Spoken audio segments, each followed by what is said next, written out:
Grand. Thank you, Sheena. Roderick's got a need. Anybody else got a project? Need money? Advice? I need advice on a good HELOC lender that is got a good LTV for investment. I've got a few that I have great for primary, but for investment, I'm coming across 6% or 60 LTV, or they can do 70 at 2.9%, but 45, 60-day close. So if anyone has a good HELOC lender that they've been using for investment, please let me know.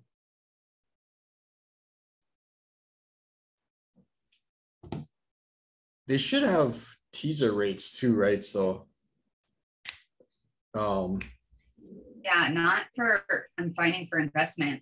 I talked to 8 banks yesterday, and I figured what better pool of people to ask that a bunch of people on here are probably pulling out HELOCs.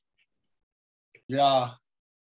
American Savings Bank was always one that was pretty good a while ago. I don't know if they're still doing a good job with that. Have you talked with them? They had amazing turnaround time, 1 to 2 weeks. But for investment, it's 60 LTV. And the rates were okay. But for primary, they're actually my go-to for primary. If you have a bank with them right now until the end of December, it's 2%, 1 to 2 week close. Yeah. For 3 years. Huh. Well, that's weird that on the primary, they could close in 2 weeks, but then yet for investments, it takes them so long. Well, they can close in 2 weeks for investment, but the LTV is 60%.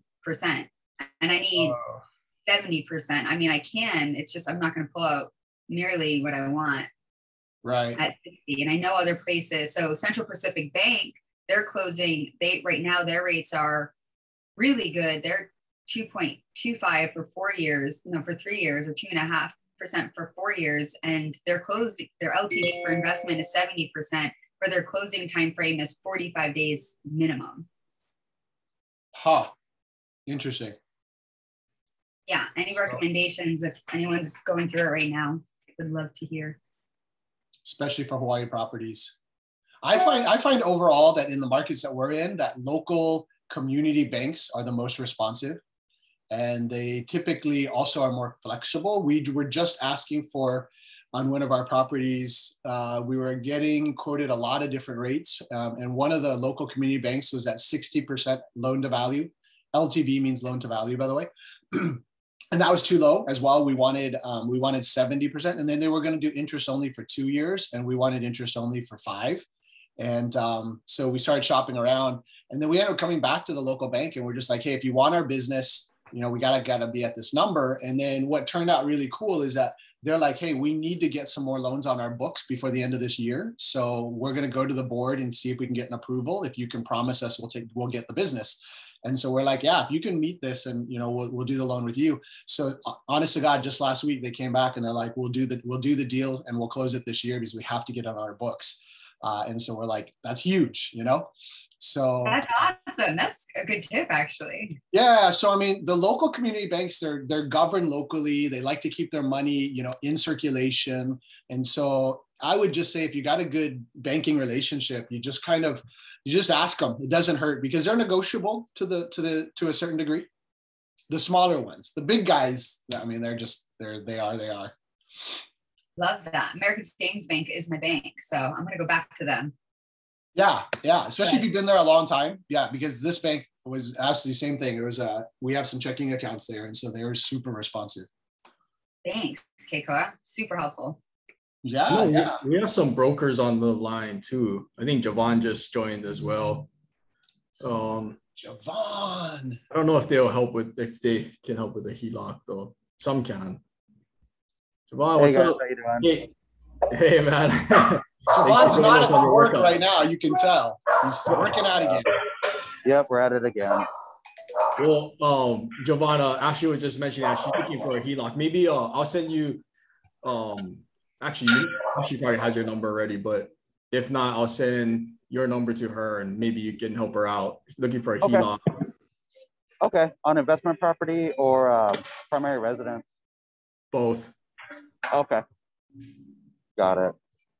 Right on. Thanks, Siobhan. Mhm. Yeah, he jumped right on and put him right to work while he's working out. Always. Thanks, Yeah. Yeah, Ashley, send me your email address and contact information, and we'll talk. Okay, will do. Thanks. Actually, I don't know your email. I'll get it. Yeah, I'll send it to you. Nice. What's Kamal High up to these days? Buying stuff. What's up? Yeah, we're buying stuff. Shopping. Got a couple on the market to sell. Actually, one we're almost closing on with Ash next week. And then we listed another one early this week. And then we're working on 4. And then we have 3 to buy in escrow. We're trying to buy one more before the end of the year. So trying to get after it. That's awesome. Fantastic, man. You have any, do you need anything with those deals? Nope, nothing right now. I mean, we're always looking for good contractors and, all the things that everybody needs. How about prayers? Any prayers? Yeah, there you go. Prayers are always good too. Right on. Come on. Tay, I saw you posted something. Are you looking for some private capital? Yeah, got another property in Indy, and I got my final estimate from the contractor. So I started, kind of raising some funds, but I'd like to get more. So we're looking for 30. We're looking for 60 total. I think I have about half, but would be good to get 60, 10% return. It's a buy and hold. So the plan is to refinance probably within 6 months after either seasoning period, or if I can find a lender that doesn't require that. We're well qualified for the refi, so not worried about that. ARV or comps are coming in really good. So yeah, pretty solid deal. 60K. Okay. Yeah. Let me know. I'm happy either private chat, or I can drop my email or phone number here if anybody wants to invest. I would say maybe 8 to 12 months at the most. Got it. Mahalo. Yeah, thanks, Tay. Drop the info in the chat if you can. Will do. Leo and Lisa are asking any recommendations for a loan servicing company. We do have a few. Superior Loan Servicing is one. Let's see. Honestly, I haven't had great experiences with servicing companies, but Superior is not bad. There's Del Toro. They're out of San Diego. I can send you guys our contact info for that. What is it for? Is it for rental properties, or did you guys lend money, or are you guys collecting money? Yeah, so we have an out-of-state rental that we self-manage, and we're looking to sell it to the tenants who have been living there for the last 3 years. So just trying to get an idea of how to structure that. So I know part is probably needing a loan servicing company. And then I actually have a question for the group. So we're thinking about, their credit's not great, but they're working on it. So we were thinking of structuring it with like a 5-year balloon payment due.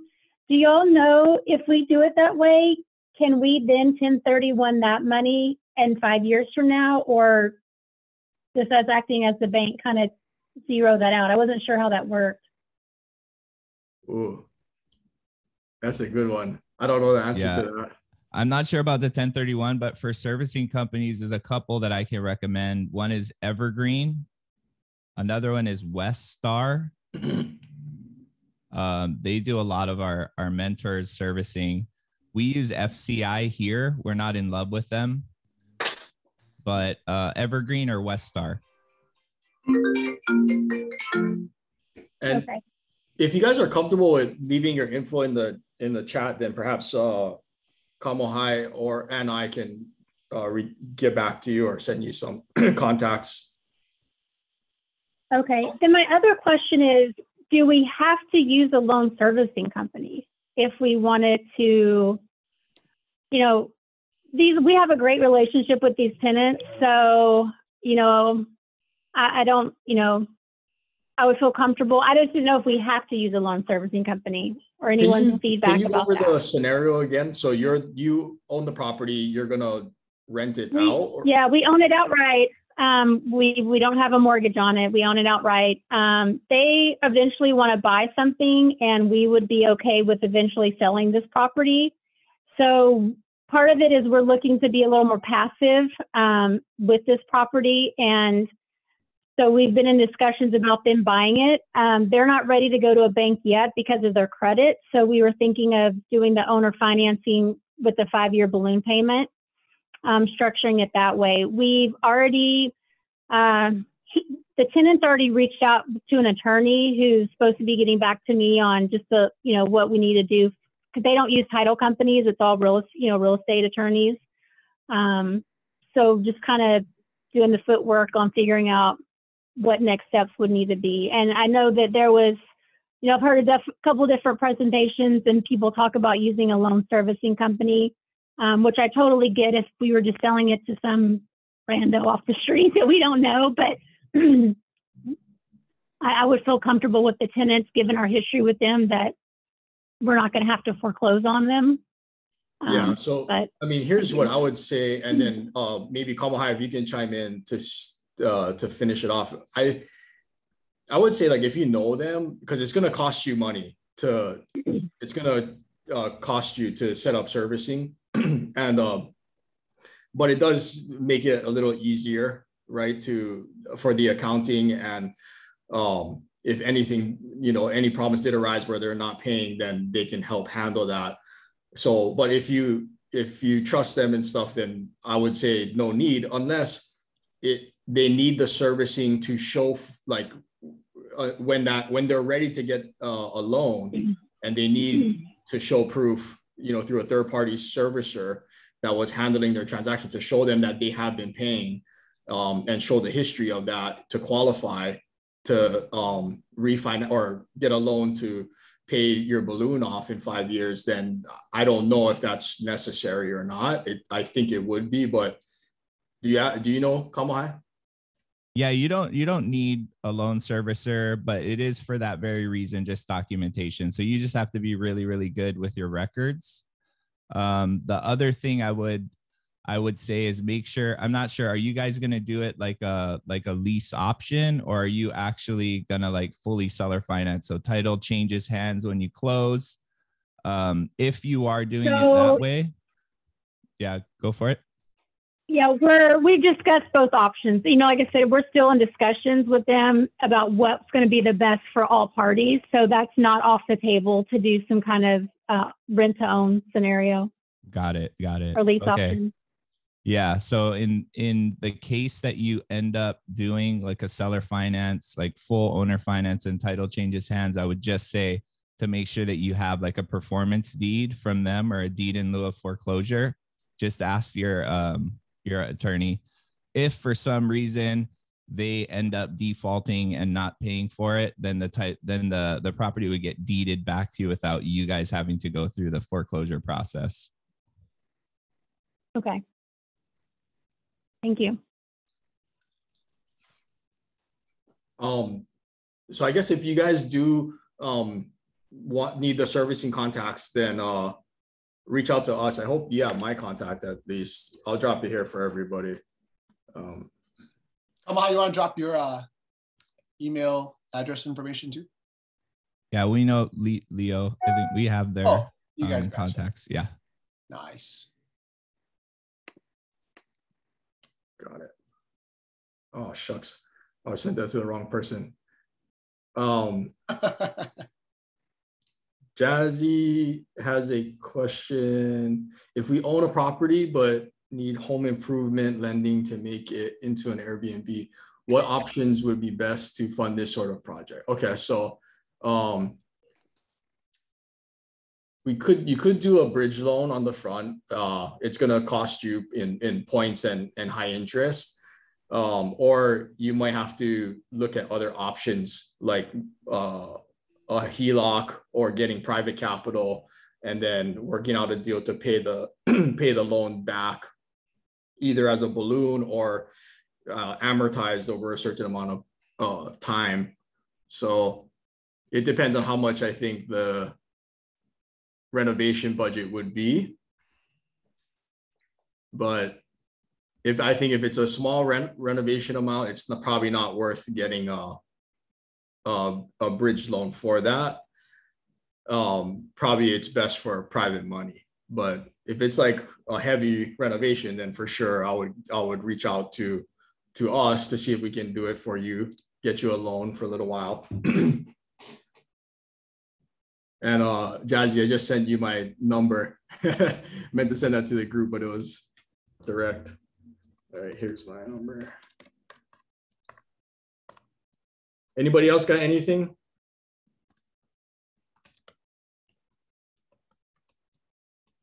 I have a question. Is it possible to get a loan that is not on personal credit, so it won't affect DTI, but a loan to kind of combine multiple rental properties into one loan? Is that a possibility? That's like that's using business credit. Is it single family or is it? Yeah. It's like, I mean, I'm just trying to see my options when I'm ready to refinance the two Indy properties. Okay. We could use personal DTI okay. Yeah, we have a 30-year long-term rental loan program. We can go up to 80% LTV if it's a purchase, or if it's just a rate and term refinance where you're not looking to take cash out, we can go up to 80% LTV. Rates start at 3.5% if it's in California, Texas, or Florida. If it's not in California, Texas, or Florida, then we get bumped an extra 25 basis points. So it starts at 3.75 in any state outside of those three. And then it gets bumped as we go. Like if your credit's below 720, we might get bumped another 25 basis points. So most of our long-term rental loans have been coming in around maybe 4 to 4.75% on a 30-year amortized loan at 80% LTV. If you want cash out, it's 75% LTV. Okay. With cash out. And then with our loans, we don't report LTV. our loans to the credit bureaus, so it won't affect your buying power with the banks. And we don't go off of DTI, we go off of the DSCR, right? So that's not a problem when you take in loans from us. If there is a default or a foreclosure, then it will get reported to the credit bureaus. But other than that, it won't show up. So, and that's 30-year, yeah. 30-year, yeah. And no option for shorter. There is. So we have like a 20 and a 10. Okay. It's just your monthly payments are going to go up, right? If it's on a 20-year AM. I mean, we might, I don't know. I'd have to check to see if we could do like a 30-year AM on a 20-year note, so you'll have a balloon payment after 20 years. And it's principal and interest payments? Correct. Yeah. Oh, okay. You do have interest only options.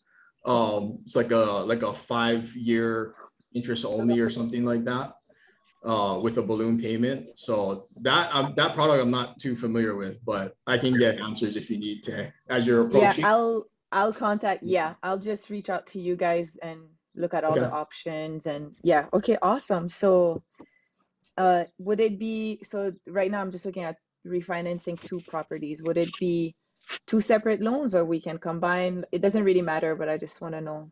It'll probably be 2 separate loans. If it's if it's like a duplex, then we could probably do it as one. But no, it's like 2 separate. Yeah. Okay, so one at a time.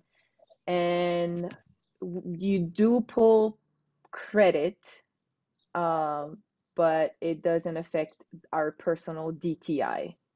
Yeah, correct. It'll affect your rate and your leverage, possibly, if you're maybe like mid 600 or lower, then it'll start to, you'll get bumped, it'll get more expensive. Okay. So far we're still up there, but that's what I'm trying to keep it up there by not like continuing to use like personal credit all the time, like hitting it when it matters. Okay, thank you. Didn't know you guys did that. Appreciate it. Let us know, Tay, if you need help. Well, what would be the total, like, what's the value you think of the two combined?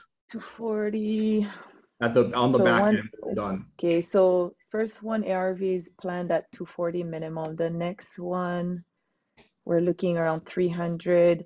So without cash out, 200. We're maybe we can do that. I just wanted to make sure. Yeah. It's just because if it's below 200,000, then it might be a problem. We don't have a max, but we have a minimum. Okay. Per loan, so 200 per loan. Yeah, but even if it's below 200, we can possibly make an exception. I'll just have to talk to the team. Yeah, no worries. Okay, cool. But at least you guys are an option. Thank you. Yep. Appreciate it. All right, guys. Anybody else need anything? Coffee? Need coffee.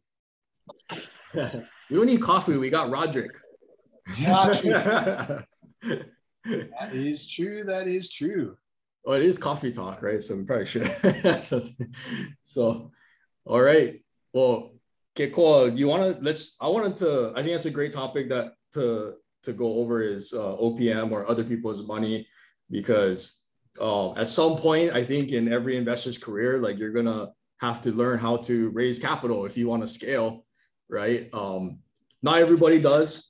Some people, there is a path there that you just, one at a time, and that's the tried and true way, but I think everyone is on this call for a reason on a Friday in the middle of the day, right? It's because we all want to, be the best that we can. So, okay, cool. Since we're kind of getting close to your deal out there in Vegas, are you structuring that? Let's talk about how you're structuring that a little bit.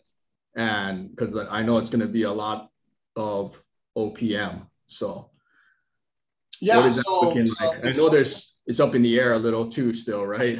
We have options. So it's looking pretty good. If anybody's curious about any of the project, we're happy to talk to you about it. It's 158 units out of 160 on 8 acres, North Vegas. And then just 2 days ago, we locked up the final 2 units. So we are now 160 units. All of them are individually deeded. So a pretty cool value add project. We have it right now, we're under budget in our acquisition price. We're at 14,070,070. And that's a pretty good deal because the as is value right now is probably 16.5 to 17.5. The market's gone up so crazy, but we're going to add $4 million of renovations. So interiors, of course, we're negotiating 100,000. It feels like there's just a ton of material. So we're trying to get all the toilets from China and sinks and stuff to save money. So it's good fun. We're working towards putting all the financing together. We have a great loan program, like I was telling you about earlier, for a big chunk of it. So we have a primary. And then for the gap, we were initially going to just do what do you call it? Kind of a partnership between a couple of us, but we really wanted to do a syndication. So I know some of us on the call have done syndications before. Corey and I haven't. It's something that we've been talking about for a long time. So we decided to let this first one be our opportunity to get started. Brandon Turner is a good friend of ours, so he's been mentoring us. We're using his same attorney and putting all the syndication documents together. And so next week, we should be ready to invite investors to consider it. We're working with accredited investors. And for accredited investors, you basically need to have a net worth of about 200K. That means that you come in as a savvy investor, a little bit different type of investment criteria there, but at the same time, it's a great opportunity. Right now, our limited partners are going to come in and get an 8% preferred return and then get a portion of the backside. The way we've set it all up, it looks like the value at the end is about 25 to 27 million. So limited partners will get an approximate return of about 1.7 to 1.8 on their money. So almost double their money in the period of about 3 years. So not too bad for a return like that. It's a great property. So, and we're being real conservative. So this one, we've tried to be overly conservative. So that way, hopefully in the end, we actually return greater than 1.8, but we wanted to be conservative. And our general partners will get over 2 times their financial return. So yeah, so we're going to be looking for some limited partners. We don't need a ton of them, but we just wanted to go through the exercise of it all. So that's other people's money. So it's kind of tying it back to the conversation we're having here is that, you know, when you're doing a deal like this and you're say doing $14 million acquisition, you're going to need to put down 25 to 30% down. So you got to come up with that money, right? So you either come out of your check and your kids' college fund and your wife's Christmas gifts funds, or you find some additional investors, other people's money to come in. And so that's where the principals, all of us are putting up about 3 million ourselves, and then the rest will go from limited partners. So we're going to try to raise another maybe 2 million or so. So $100,000 tranches, about 20 people will be able to come in. So kind of a fun opportunity to do that. And that's kind of how that's going to work out. So if any of you happen to be interested in a project like that, let us know. We'd be happy to talk through it with you. But that's a great creative way if you're taking down big properties to use other people's money. It's through a tool called a syndication. Yeah. And I believe unless it's changed, to be an accredited investor is a net worth or 200, is it 200 or 250,000 a year you have to make for the last couple of years or something, and then have a net worth or have a net worth of over $1 million, not including your personal residence. Is that correct? Does anybody know that? Yeah, I think that's right. I think I said it backwards. So yeah, you do need to have an annual income of over 200, net worth, yeah, over $1 million. But I mean, it's either or, right?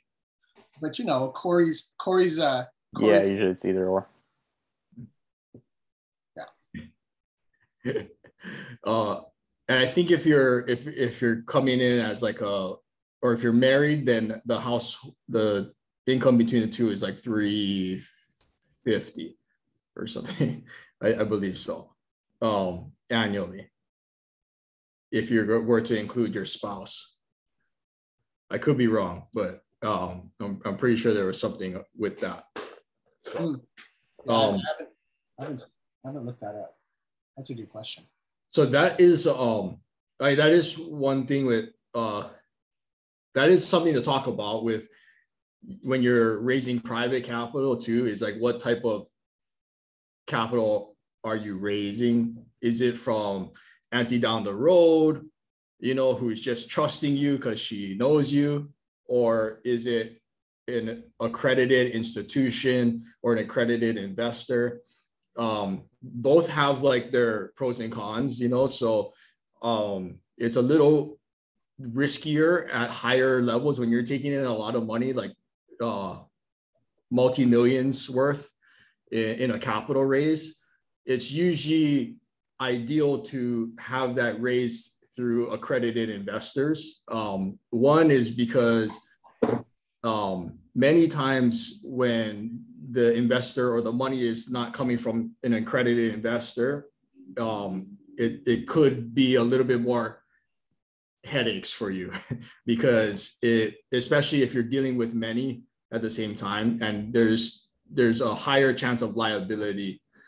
Even though the non-accredited investors may be coming in with lower amounts, those amounts that they're investing from a non-accredited investor may mean more to them than an accredited investor, you know. So accredited investor should be somewhat savvy, and they should be healthy enough that, you know, if something were to happen, they lose their investment, it's not going to be catastrophic for them, right? So I'd say just be careful as you're raising money. Just make sure that you're raising money from people who you know their intentions, that they want to invest. They know what, you know, they know the risks that they're taking. They understand it, right? Because I think many of us have made that mistake before, taking money from people who just weren't ready to invest, you know, and then it costs you more in time and stress than anything else. So, but you're right. It's 200,000 on net income, and then 300 if you're married. Oh, 300. Okay. Yeah. 300. And then $1 million in terms of net worth as either a solo or a joint. Well, I should know this because our fund is designed to take in money only from accredited investors. And it's a big no-no to take money from a non-accredited investor for us. We can get into big trouble. Fortunately, we haven't had to take in money directly into the fund. Our fund is designed, again, to bring money in at like a 8% preferred return and then deploy it out at a higher rate, right? But with our fund, it has to be accredited investors. And fortunately, we have the relationships with institutions that are accredited, that we can take large sums of amount of capital. That's kind of what you want, is dealing with people who are used to investing and deploying money. Because what I think is funny is that there's actually no like verification, like national. I always thought that there was like somewhere where you sign up and you send in your financials and you get this little accreditation, like a gym membership card that says, hey, you're accredited. But it really is up to the individual investor. Like you're saying, Corey, we take in funds. And so it's really up to the investor to not get into SEC troubles by verifying that before you take funds. So it's the responsibility of the investor who's taking OPM. So you could definitely, fly under the radar and take anybody's money you want. But where it gets tricky is the SEC protects those who are not considered savvy. So if you take money, other people's money, from somebody like Auntie Martha, who is, a school teacher, she gives you 500 grand.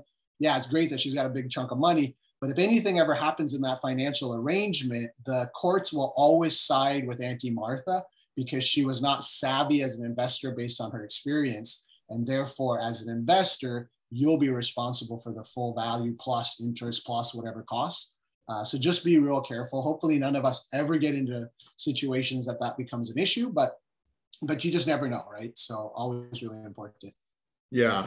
And like Kikoa said, it's kind of weird how like there's no real like screening process other than forms that they have to fill out. The investor has to fill out at that level.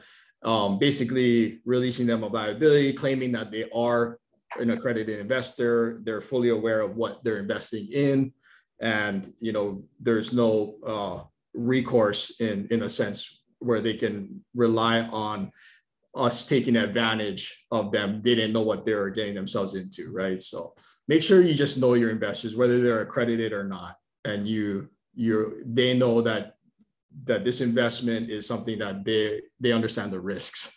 Because once you start raising capital at large numbers, you will start to be on a radar, with some of the regulators. So many of us are private, so it's okay, but I would still try to abide by the rules just so that it doesn't come back to bite you later, right? So like we're not supposed to, as private investors, we should not be advertising or promising anything online to raise capital. Technically, you're not supposed to be publicly out there raising money, and you have to be careful with the verbiage. So you can't promise any type of return online unless you go through the proper hoops. So we started our fund. Our fund is registered, and we have to abide by all the regulations and the SEC. So, but we are allowed to advertise and market to raise money, but from only accredited investors. So there's a give and take, right? So, but just be careful out there. I would say right now, there is a lot of money to be deployed. Property values have gone up across the nation substantially. There's a lot of equity in people's houses. People also are understanding that in environments like this where money is getting a little bit more expensive, maybe now is the time to have the money and be on the other side of that, if that makes sense, right? Collecting. So I always say our job as syndicators or capital allocators is to educate other people into what we do and what we have to offer. Because when you think about it, we have a lot to offer. We have positions for high returns, exponentially higher returns than most traditional investment vehicles out there, which is secured by tangible assets. They get collateral, right? So we have a strong product to offer out there. People just need to know about it. They need to be educated about it, right? Because before, to get the type of returns that I'm sure Kamahai is paying his investors and everyone else on this call, their high interest rates, like to get that type of return before, you'd have to be in with some of the big investment banks like Goldman Sachs and have a special account set up with them, and not everybody gets to touch that. So we have an opportunity to provide investment positions to average day people, right, for high returns secured by real estate. So we have a lot to offer out there. And there's a lot of money to be made or to be raised out there. So Corey, let's take this to be a little bit more practical. I think for most people, they're not doing these big, huge, funds like you and I have right now, but down the road, for somebody like, Roderick, he's going to for sure have like $1 billion funds. So totally get that. But there's a lot of people like Kamohai, I think Tay does the same thing. A lot of us do OPM in terms of private investors in deals. And so for somebody who's just getting started, like Roderick, let's just do a case study with Roderick. So Roderick is looking at say $1 million project. Roderick, tell us your project and let's just walk through exactly how you'll do an OPM. Because I think this will be beneficial for everybody. Great. So I got an off-market condo. Okay. The thing needs to be completely stripped. It's all original from 1974. I flipped the condo 2 doors down already. Okay. I'll attach some photos in the chat so you guys can see our handiwork.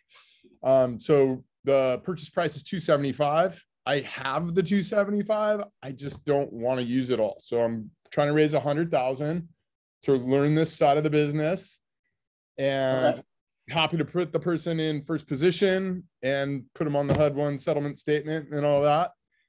And wow, kind of where I'm at. Hopefully be able to close on the property next month. Okay. You're awesome, bro. You are probably a little bit, so you're going to pay cash for the rest of it then. Yeah, absolutely. Self-directed IRA funds and HELOC funds. American Savings Bank, if you're curious, Ashley. Nice. Nice. Yeah, American Savings is awesome. So yours, Roderick, you're probably a little bit more unique because I think most people won't have that amount of cash to actually give somebody else first position. So yours is actually pretty straightforward. So let's do a couple scenarios. So you're blessed, to have that ability to do 275 cash. So for you, let's hit yours quick and then we'll come back around to yours, because I think most people's scenario would be, hey, I got a condo at 275. I don't have a down payment. I got the deal and I need to figure out a way to acquire it, pay for rehab, sell it, pay off the other people's money and take some cash and party like crazy because I made a little bit of money. So that's most people, right? Your situation is, I think you're in a very, very secure position because of the fact that, I'd give you 100K because you're coming in at 100K. So, I have nothing to lose. And if you're going to give me first position, which for everybody else's benefit, what that means is that usually the lender, usually the bank or the mortgage company, they get first priority. That's first position. And then anybody like a HELOC loan or a private investor, they get second and even third position, right? Or, they just kind of go in order of the date secured. So being in first position is golden for sure. So yeah, dude, you're in a whole different league, man. You're making it very secure for someone to come in for 100K because they get first position. You're going to come in at the other half of the equity. So basically, if you screw up as first position, I get the property.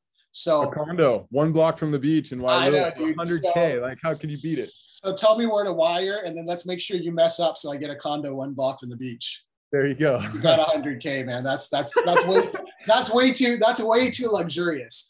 But not to belittle you, just let me know what else you need, because I think this next part will still help you because you need documentation for that. So we'll talk about that in a second. But let's do an example for kind of everybody else. Let's say you're gonna let's say you got a $1 million property, you round numbers, and you've got no money to get down, but you source the deal. And this thing is like Hawaii Kai on the ocean, ARV 1.7. How's that sound, Corey? Yeah. Okay. So let's say, because Corey's going to pretend to be the bank, so I'm the buyer. I've got $1 million locked up, waterfront, Hawaii Kai. I'm stoked. 4 bedrooms. It's dated. The neighbor's house just sold for 1.8. Another one at 1.6. So ARV 1.7 all day. And I'm thinking we're going to need $300,000 of renovations because it's a 3,000 square foot house, $100 a square for rehab, $300K. So that's my numbers, and I have no cash, Corey. And I'm coming to Keiko Capital, and I'm like, I have no money. I want to use OPM, and I need a hard money loan because I got no money for the down payment, which is gonna be, you know, like 250 to 300K, 25% down, plus the rehab of 300. So I need 550 grand. Uncle Corey, I need you to bail me out because I need a deal. So, okay. So what kind of loan can I get for that? Okay, so depending on the experience level and credit and a bunch of different things, like typically you'll get 80 to 90% of the purchase price. So let's say for experienced investor, if you like Roger was talking about hitting the 5 deals, because once you hit 5 deals, the leverage gets a lot better. So we can go up to 90%. So you'd have to put 10% down. So that's 100 grand, right? Just for the down payment plus closing costs. Maybe it'll be 120-ish, right? Maybe let's say 20,000 for closing costs. Actually, maybe more. Let's say 30,000 for closing costs. And then for our product, we can wrap in the interest payments into the loan as long as it doesn't exceed our LTVs, which if it's a good deal, it shouldn't. So we won't have to, normally you have to account for or raise or have, you know, from your own pocket money to cover the monthly interest payments to the hard money lender, right? You know, with our product, our fix and flip product, we can wrap the interest payments into the loan. So you're still paying interest every month and it still affects the bottom line, but you're not having to come out of pocket for it, right? So that's a huge item that can save on the leverage. So you bring less to the table. So your return on investment is higher, should be higher. Let's see, ARV is 1.7. So the rental budget is 300,000. So let's say you're getting paid in arrears, right? On the budget. That means that, yes, we'll finance 100% of the 300 grand, but we're not going to give it up front, right? The whole thing. It's too risky for us as the lender. So you have to put in the first tranche of capital, let's say 50 grand, and you want to do 6 draws, right? So that 50 grand that you're going to need to start the project is going to have to be part of your capital raise as well, right? So at the end of it all, it's looking like you might have to bring in, to do a deal like this, you might have to bring in about 180,000 in gap financing. So, and that is depending on if you can get the higher leverages, right? If it's like your first deal ever, then you're going to probably start at 80%, meaning you have to bring 20% as a down payment just to close, right? So that alone, 200,000 if it's that alone, yeah. Okay. That alone will bump this deal up 100 grand in your gap. Right. Okay. So it's a difference between 180,000 and 280,000 in you having to raise that. Right. Okay. So let's just say that I'm me and like Roderick, you know, we've done some deals, but we're going to hit the 80%. It means that we need 20% down. And then we also have to fund initially the rehab. So we need 280K in gap funding. And gap, for anybody who's brand new, is that money between what you borrow from a lender and what you need to close. So that's the gap. And so 280K, perfect. So let's say that we are needing to find people with 280. So 280K, so that's maybe Uncle Kamohai, Auntie Tay, and Uncle Corey, each coming in at close to 100K each, right? And so I go to each of them and say, hey, I got this deal, great property. Auntie Tay, you coming for 100K for our Hawaii Kai water fry? Kamohai's in. Oh, she get check book. She's coming in at 280. I love it. All right, let's say that Cash Rich Tay is coming in for 180 and Kamohai is going to come in at 100. I get 2 OPMs at 280. I'm fully funded. So we're like, woohoo, this is awesome. Uncle Daniel get money too. So we'll come in for the next one. So here's a question. I'm brand new, right? So now I'm super excited. Auntie Tay, Uncle Kamohai are coming in. So which of the two, now they're going to be second position, right? Because Corey, you're going to take first position, correct? Correct. Yeah. Okay. So now so I got 2 people now in backup position. So they're second. So would Auntie Tay have the priority as second because she's coming in more? Or who has the priority if Uncle Kamohai signs the paperwork first and Auntie Tay actually has more money, who actually gets priority after the first position? So the priority goes to technically the next who is to get recorded at the Bureau of Conveyances. So it goes in that order, right? So usually when you acquire the property, the bank or the hard money lender or the lender who's putting up majority of the funds to close will get first position to the property. And then anyone after that who is recorded, it goes by timeline, will get second and then third. But there is a document that if you're having to raise from multiple people, then you could structure it as a pari passu second position, meaning it's shared. So the people who are coming in second position, they're agreeing that they don't know if they're going to be recorded first or third or fourth. So, but they know that it's going to be a second position. They're going to share that position. So you can, when we're having to put more than one person in second, you should structure it as a pari passu second position mortgage, which we have templates for that if anybody needs. Corey, try drop that into, it sounded like pari passu. So drop okay.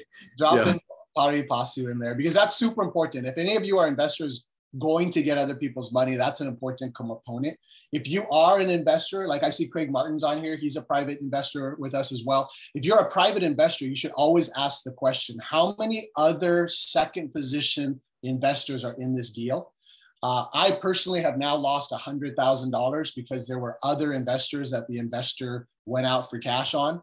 And I didn't realize that he had so many people that he had committed the second position to. So double check that. That's super important. But this is really good to know. So basically, then we got the 2 second positions, which is great. Now, in terms of documentation, there's a couple of really key documents. One is a promissory note. One is a deed. And then you can also do a guarantee. And then the final is that whole pari passu documentation. And then your final documentation could be any other information that you want to capture in that agreement of some kind. So just to kind of make it so I'm not talking the whole time, I know Kamohai, you guys do private money, yeah? And you guys use private money documents? So talk a little bit about your documentation. You guys use the same thing, promissory note, deed, guarantee, and the pari passu? We get to read his lips. It's pretty cool. See if you could figure out what he's trying to say. Yeah. Traditionally, well, so my wife, who's also on here, is like the person that does all of this stuff. But we traditionally do a promissory note and a mortgage deed.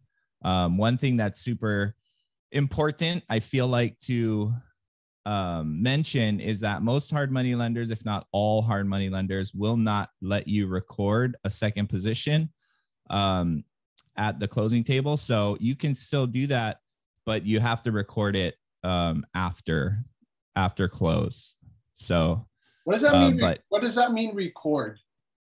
for those that don't know? Yeah. So, I mean, it's just the Bureau of Conveyances will record your interest on the property. So it's like a public record. It's really your security instrument. Yeah. The other thing to note is that sometimes things aren't recorded, right? So always recommend that is another added layer of security. But with a lot of our investors, we don't necessarily record. A lot of our money comes from people that trust us, right? So that is sometimes that's how it works as well. Yeah, they don't always have to be recorded. So absolutely, that's a good point.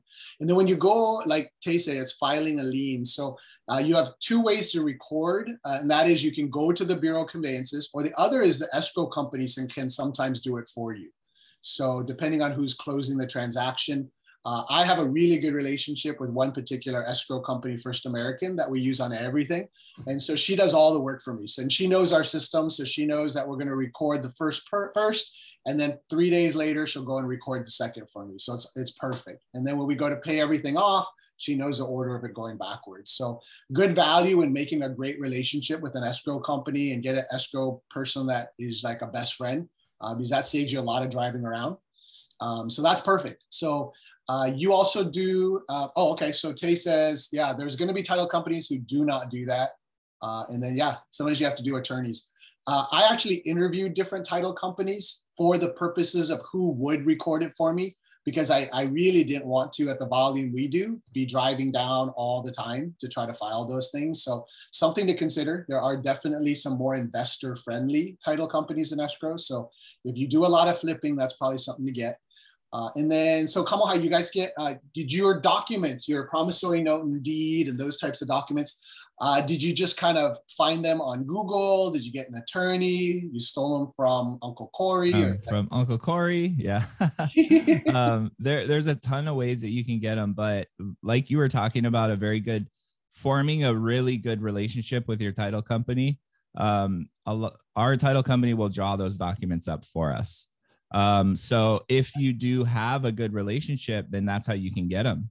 And it's not difficult to do. We also have good examples from mentors that we have. You could reach out to us. We could show you an example of a promissory note and a mortgage deed. But I feel like the title and escrow companies, that's like the best way. 100%. Come on, who do you guys use? Pam.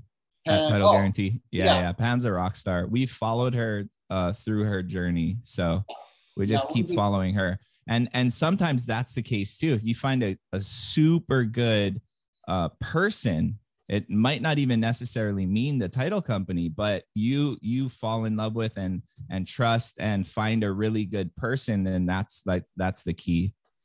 Yeah, that's great. Yeah, Pam Sato, Corey and I use as well. She's fantastic. So that's awesome. Good stuff. Okay, so documents, sometimes escrow will doc them up, prepare them for you. So that's fantastic. Just because a mortgage or a deed isn't recorded as a lien against the property doesn't mean it's not enforceable, right? That's why we have title insurance, so that just in case there is ghost mortgages out there that haven't been recorded and someone comes out of the woodwork trying to claim that they have interest in the property or they're owed a certain amount of money, doesn't mean that, that like, just because they're not recorded doesn't mean they can't fight for that right. So that's when hopefully everyone gets title insurance when they close, just in case for that reason, right? So, well, Corey, that's a good question. As an OPM, actually no, let me just keep this story straight. So like Uncle Kabohai, as a second position, other people's money investor, so he's investing in, could he get title insurance? So Kamohai is the lender. Second position, getting title insurance. Kamohai, you know the answer to that? I don't know if we've ever gotten a title insurance for our seconds. Yeah, we haven't ever. I'm not even 100% sure if that's even a possibility. You can add like an additionally insured, but is that what you mean? On title insurance on a second position. I don't know. I'd be interested to know if anyone else knows. The main thing I would say is, like, as a second position lender, you want to first trust the person you're investing in. That's number one. Like, if things hit the fan, like, are they going to jump on the grenade for you, right? Because they should. And two is at least have a basic understanding of your position in the deal and where your equity lies, because when people are. Oh, did Corey go away? And whatever they need to get the deal done. So at the end of it, just making sure that the deal is healthy enough that if in the worst case scenario, you can fight for some sort of returns. And at the very least, hopefully it is recorded so that, the property cannot be sold without you signing off or getting paid back. Yeah. No, that's huge. Anything else on the paperwork? And we'll talk a little bit about some of that in a minute. Anybody else got any comments or questions or anything you want to add? Anybody who's done OPM before?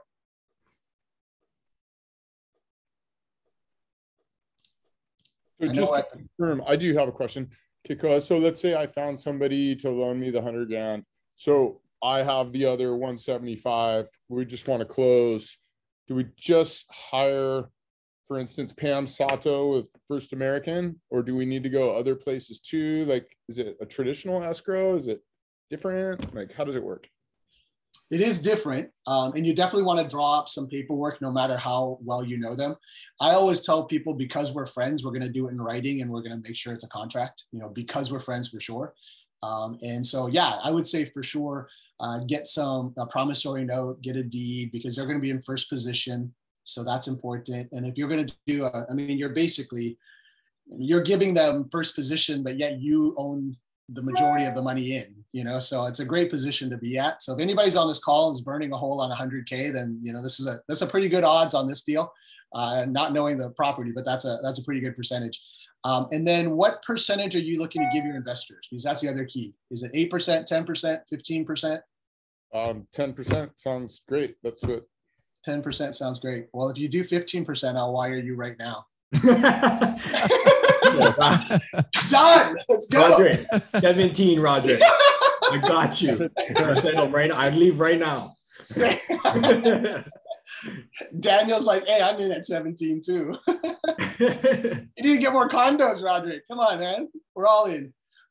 Typically, like that's a standard range is about 10%. I've seen 8 to 12 for private money, and so that's a nice return. And one thing, I always use the ante down the road example when I'm trying to help someone in understanding the best ways to raise capital, because we have to understand, like in Hawaii, it's so expensive, right? It's hard to get by. There's a lot of people who are just paycheck to paycheck. Let's say ante down the road is paycheck to paycheck. She can't get ahead.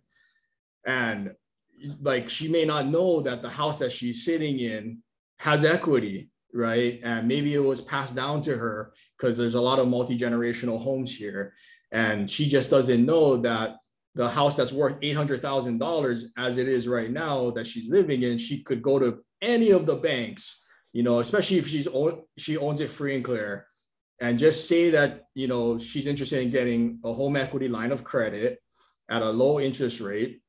She can pull equity out of the house and use that and basically turn it around on the banks, right? So the banks take our money, they hold our money in a savings account, and they don't pay us anything for that, right? But they're over there lending it out. They're cutting loans here for, personal line of credit, or maybe a car loan or a mortgage for a house.